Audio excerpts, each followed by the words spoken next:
ce matin. D'abord, cette enquête de l'ONG Oxfam. Après la crise de 2008, tout le monde a crié, a dénoncé le règne de l'argent fou. Or, depuis la crise, le nombre de milliardaires dans le monde a doublé. Il a même triplé en France.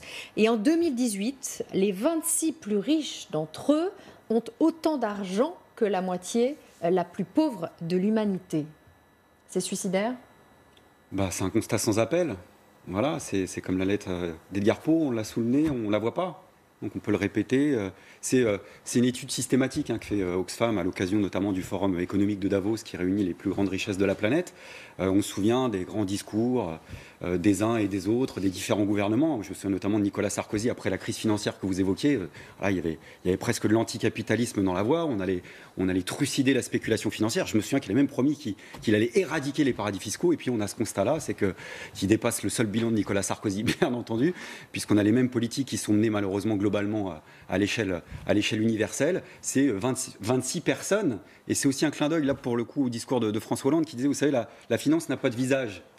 Et c'est tentant parce que on est tous tentés de croire ça, que le pouvoir est parti ailleurs. C'est plus les patrons à l'ancienne, c'est des actionnaires, c'est des retraités californiens. Enfin, personne ne sait exactement où ils sont. Mais en réalité, là, on a 26 personnes en chair et en os. Qu'est-ce qu'il faut faire concrètement ? Parce que nous, tout seuls dans notre coin, la France, en taxant ces gens pour essayer de récupérer un peu de cet argent, on va être tout seul, on va être isolé. Donc, qu'est-ce qu'on peut faire contre on pourrait commencer à le faire. On pourrait commencer à le faire, puisqu'il y a une autre étude sur les entreprises du CAC 40 qui donnerait quand même quelques options politiques. Puis c'est une question européenne, c'est une question mondiale, c'est une question internationale. Dans cette même étude, je crois qu'il est souligné le fait que les plus riches maquillent auprès de la collecte des impôts plus de 7 600 milliards de dollars.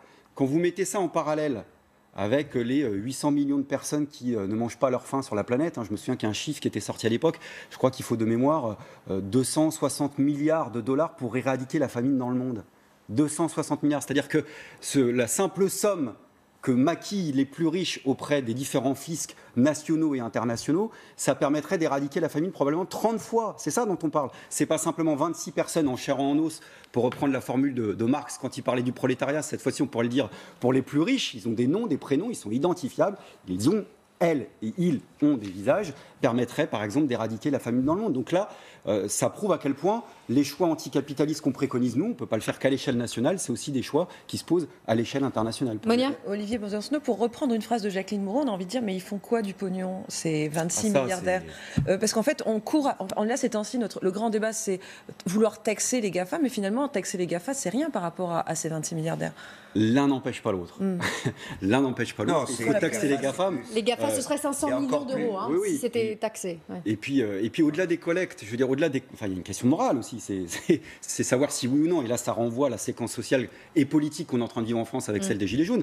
Le problème, c'est pas le ras-le-bol fiscal. C'est qu'est-ce qu'on fait de la fiscalité ? Est-ce que la fiscalité participe à être une arme de redistribution des richesses, ou est-ce qu'au contraire, ce qu'a l'air de souligner là aussi l'étude d'Oxfam, est-ce qu'en réalité, en proportion, les moins fortunés payent proportionnellement plus d'impôts que les plus riches, parce que c'est ça qui se passe. Pour le coup, c'est un point commun en France, en Europe et dans le monde, quasiment. Donc ça tombe pas du ciel. Derrière ça, il y a des choix politiques qui sont menés. C'est-à-dire qu'en réalité, la répartition inégalitaire des richesses a été orchestrée par des choix politiques concrets qui dépassent d'ailleurs les seuls choix fiscaux. Mais qu'est-ce qu'il est possible de faire ? Parce que là, on voit bien qu'il y a l'échelle française, mais là, on est sur une échelle planétaire. C'est quoi la solution ? Déjà, donner l'exemple, vous le citiez, sur les entreprises du CAC 40 sur lesquelles on pourrait peser un minimum.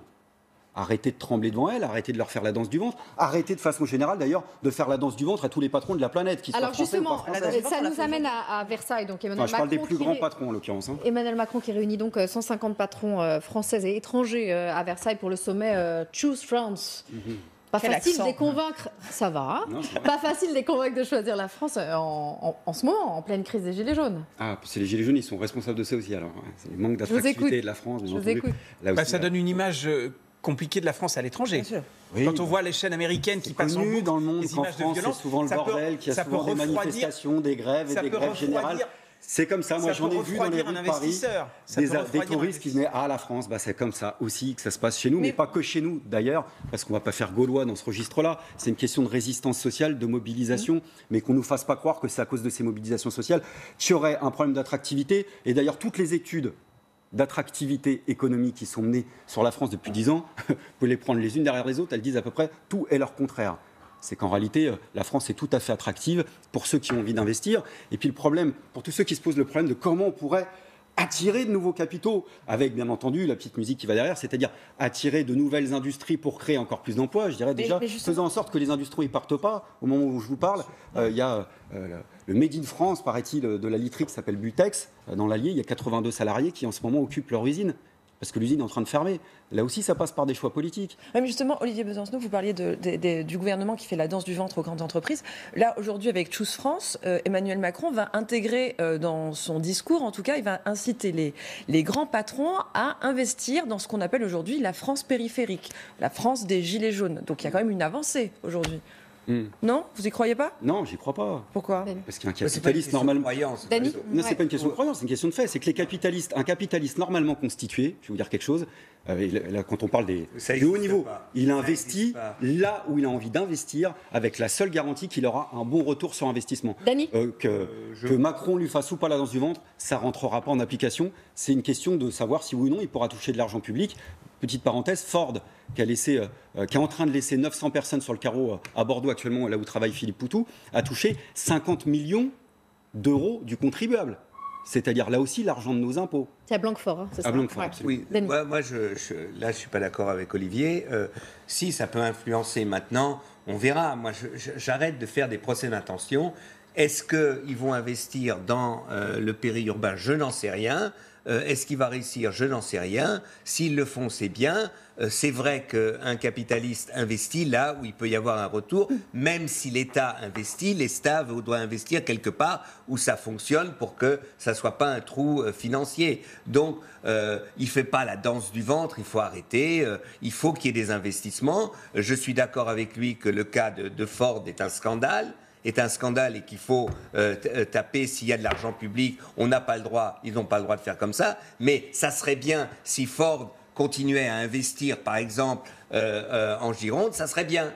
Donc, il faut s'attaquer, mais on veut aussi que des capitalistes investissent parce que c'est bon aussi contre le chômage. Ça ne veut pas dire que les capitalistes sont gentils ou qu'ils sont méchants et qu'ils veulent faire des affaires, mais si on ne compte que sur l'investissement d'État, on s'en sortira. Oui, mais là, on n'en est même plus là. C'est-à-dire que là, l'investissement public dont on parle, c'est-à-dire l'argent des impôts, est mis à contribution des plus grandes entreprises du privé dans une politique. Moi, je mets de côté l'aspect philosophique de ce qu'on pense, si c'est des bons ou des méchants. C'est que de toute façon, ça ne marche pas. Ça fait 20 ans, bon an, mal an, qu'on mène une politique qui consiste à dire que l'argent des impôts doit servir précisément à l'attractivité. Aujourd'hui, on a 150 milliards par an d'argent d'impôts qui sert à cette politique d'attractivité. Ça a explosé, on était à 20 ou 30 milliards il y a 15 ou 20 ans. Ça ne marche, on pourrait au moins se mettre d'accord sur le fait que ça ne marche pas. Il n'y a pas de ruissellement. Non, mais d'ailleurs, il ne l'assume plus au gouvernement, ce qui est marrant, parce que là aussi, c'est une vieille rengaine politique. Hein. Vous savez, la politique du ruissellement, avant, c'était le théorème de Schmitt, le chancelier allemand, qui disait « les profits d'aujourd'hui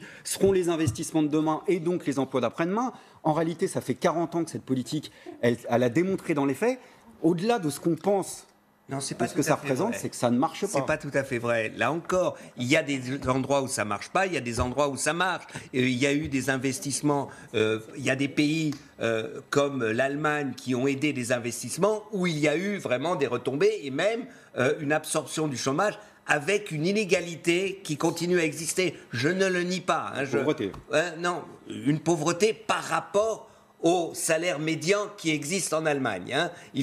Sur les pauvretés, il faut expliquer comment ça fonctionne. Je suis d'accord qu'il reste que d'un côté une égalité, mais que d'un autre côté, quand même, il y a une économie qui est plus capable, et d'ailleurs de résilience. Dans les sondages, il y a 80% des Allemands qui disent que pour eux, ça va dans la bonne direction.